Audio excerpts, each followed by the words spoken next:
Assalamualaikum warahmatullahi wabarakatuh. Perkenalkan, nama saya Sulistiawati. Saya dari Prodi Akuntansi Reguler A semester 3 dengan NIM 031112200002. Jadi di sini saya akan membahas materi dari Hukum Etika Bisnis dan Profesi yang dosen pengampunya Ibu Sri Mulyati SEMSI. Di sini pembahasan materi saya mengenai mengelola resiko menjadi peluang. Nah, saya akan lebih memfokuskan pembahasan ke etika di tempat kerjanya. Dan kasus yang akan saya bahas yaitu kasus korupsi suap dan gratifikasi Edi Yaris selaku Wamenkumham Republik Indonesia. Baik, kita mulai saja ke pembahasannya. Nah, etika di tempat kerja. Ada beberapa etika di tempat kerja yang harus dipenuhi oleh beberapa instansi atau organisasi. Yang pertama, privasi dan martabat. Hak pribadi lebih penting daripada atasan, kecuali dapat ditunjukkan bahwa dalam keadaan tertentu, kepentingan atasan adalah wajar, sah, dan bisa diterima secara moral. Terus yang kedua, perlakuan yang adil. Umumnya orang berpendapat bahwa harus ada peluang yang sama untuk pekerjaan dan upah yang sama untuk pekerjaan yang sama bagi perempuan dan minoritas. Ini lebih ke sana. Terus selanjutnya, lingkungan kerja yang sehat dan aman. Sebuah lingkungan kerja harus mempertimbangkan terkait keseimbangan antara hak-hak pekerja dan pemiliknya. Terus yang keempat, ada kepercayaan dan maknanya. Etika berorganisasi secara langsung berkaitan dengan bagaimana para pemimpin dirasakan. Apakah ada kepercayaan yang dirasakan? Apakah ada kepercayaan yang cukup bagi karyawan yang dirasakan? Apakah ada kepercayaan yang cukup bagi karyawan untuk berbagi ide tanpa takut kehilangan pekerjaan mereka dan rasa hormat mereka dari rekan kerja dan manajer mereka, dan apakah mereka percaya bahwa organisasi itu layak mendapatkan loyalitas dan kerja keras dari mereka. Ini menurut Brooks 2000. Selanjutnya itu keseluruhan manfaat. Memperlakukan karyawan dengan tepat adalah hal yang etis, tetapi juga penting untuk menjalankan program etika, organisasi, dan untuk mencapai tujuan yang strategis. Selanjutnya ada kecurangan kejahatan kerah putih. Apa sih kejahatan kerah putih? Jadi kejahatan kerah putih itu merupakan kejahatan ekonomi yang dilakukan oleh individu atau kelompok di dalam konteks bisnis, pemerintahan, atau lingkungan profesional.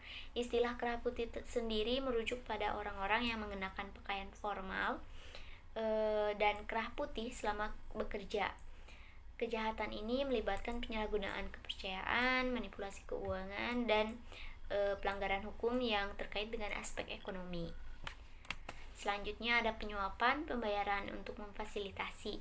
Nah, dalam pembayaran memfasilitasi, bentuknya nilai nominal serta untuk mempercepat hasil. Sementara suap lebih besar dari nilai nominal, tanpa itu hasil tidak akan terjadi. Keduanya dimaksudkan untuk mempengaruhi hasil ya, dan keduanya juga dilarang. Nah, baik, kita langsung masuk aja ke pembahasan kasus korupsi, suap, dan gratifikasi dari Edi Yaris, yaitu Wakil Menteri Hukum dan HAM Republik Indonesia. Nah, kasus dugaan tindak pidana korupsi Edi Yaris berawal dari sebuah pertemuan pada April 2022 lalu antara Edi dengan pengusaha tambang nikel yaitu Helmut Hermawan. Nah, saat itu Helmut sedang bersengketa saham PT Citra Lampia Mandiri dengan perusahaan lain. Sebagai informasi, perusahaan tersebut memiliki konsesi tambang nikel seluas 2.660 hektar di Luwu Timur, Sulawesi Selatan. Nah, saat itu Edi diduga memperjualbelikan kekuasaannya untuk memihak salah satu pihak yang bersengketa, yaitu Helmut Hermawan. Setelah beberapa kali bertemu dan bersepakat, akhirnya Helmut mengirimkan uang kepada Edi melalui rekening PT Citra Lampia Mandiri ke rekening Yogi Adi Rukmana, yaitu asistennya Edi Yaris, selama periode April sampai Mei 2022 lalu. Nah, bulan berikutnya ia kembali mentransfer uang senilai 200.000 US dollar atau setara dengan 3 miliar rupiah kepada Yogi, asistennya Edi. Nah, pada rentang waktu penerimaan uang tersebut, Edi membuat kata bales ke Direktorat Jenderal Administrasi Hukum Umum agar pengurusan akta baru PT Citra Lampia Mandiri dibuat atas nama Helmut Hermawan sebagai pemilik sahamnya. Nah, sementara itu Ketua IPW atau Indonesia Police Watch yaitu Sugeng Teguh Santoso sempat melaporkan Edi Hiarish ke KPK pada Maret 2023 lalu. Teguh melaporkan Edi karena diduga memperdagangkan kewenangannya dalam sengketa kepemilikan saham PT Citra Lampia tadi. Nah, setelah mendapatkan bukti berupa pengakuan langsung dari pemberi suap dan dokumen bukti transfer uang, KPK pun mengusut kasus wakil menteri tersebut. Sebulan kemudian penanganan kasus Edi ini masuk ke tahap penyelidikan. Nah, dalam laporan majalah Tempo Ahad 5 November 2023, Edi diduga menerima suap dan gratifikasi dari Helmut senilai 8 miliar. Suapnya itu senilai 7 miliar dan gratifikasinya itu senilai 1 miliar. Kedua peristiwa tersebut terjadi pada 2023. Kepada KPK, Helmut sendiri mengaku bahwa dia menyetorkan sejumlah uang agar Edi membantunya mengubah akta perusahaan PT Citra Lampia Mandiri di Direktorat Jenderal Administrasi Hukum Umum. Edi menggunakan kedua rekening bank asistennya, Yogi Ari Rukmana dan Yosi Andi Mulyadi, untuk menerima uang dari Helmut. Hal inilah yang kemudian membuat KPK memakai pasal pencucian uang untuk meluaskan penyelidikan kasus tersebut. Nah, ketika kasus rasuah menghampirinya, Edi Hiarish ini sempat membantah tuduhan tersebut. Dia menyatakan bahwa hal tersebut ini merupakan urusan antara asistennya dengan klien yang ditangani oleh Sugeng. Dia pun enggan berkomentar terkait hal tersebut. Nah, bantahan ini terjadi pada Maret lalu ya. Pada Kamis 9 November 2023, KPK kemudian menetapkan Edi Hiarish sebagai tersangka dalam perkara dugaan rasuah. Selain atas tuduhan suap dan gratifikasi, KPK juga menjerat Edi dengan pasal pencucian uang. Selain itu, Edi juga ditetapkan sebagai tersangka bersama 3 orang lainnya. Nah, Edi Hiarish pun sempat mengajukan permohonan pra-peradilan dan ini pun dibenarkan oleh Pengadilan Negeri Jakarta Selatan.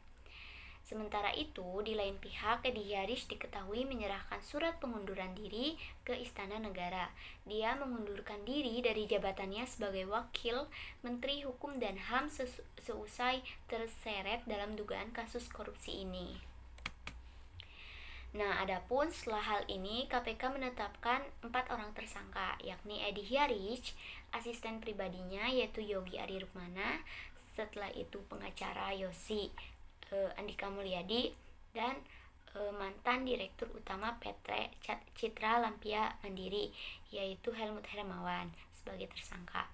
Untuk saat ini KPK masih menahan Helmut ya, dan menurut informasi yang saya dapatkan, KPK akan terus melakukan penyelidikan terkait kasus dari korupsi ini. Nah, adapun dalam hal ini Edi Hiarish ini sudah melanggar beberapa etika di tempat kerja. Semua etika di tempat kerja seperti kepercayaan dan makna dari sebuah organisasi. Dia kan selaku Wamenkumham. Dia setelah melakukan hal tersebut sudah menghilangkan kepercayaan yang sudah diberikan kepadanya. Terus juga dia sudah melakukan pelanggaran terhadap lingkungan kerja yang sehat dan aman. Karena selama dia melakukan hal-hal tersebut, yaitu suap dan korupsi, gratifikasi, lingkungan kerja yang ada di sekitar Edi Hiarish otomatis juga menjadi tidak sehat. Selanjutnya, dia juga sudah melakukan kejahatan kerah putih ya, yang dimana ini kejahatan kerah putih ini lebih memfokuskan pada orang yang memiliki jabatan yang melakukan pelanggaran hukum, dan pelanggaran hukumnya itu terkait dengan aspek ekonomi, dan ini menjerat Edi Hyaric, yaitu suap, korupsi, gratifikasi. Hal-hal tersebut ini sudah menghilangkan kewibawaan dia sebagai Wamenkumham tentunya. Edi juga menerima suap kan. Nah, hal itu pun dilarang. Edi juga sudah memperjualbelikan kewenangannya untuk mendukung salah satu perusahaan yang sedang bersengketa, dan itu sudah tidak objektif kalau dilihat dari sisi etika.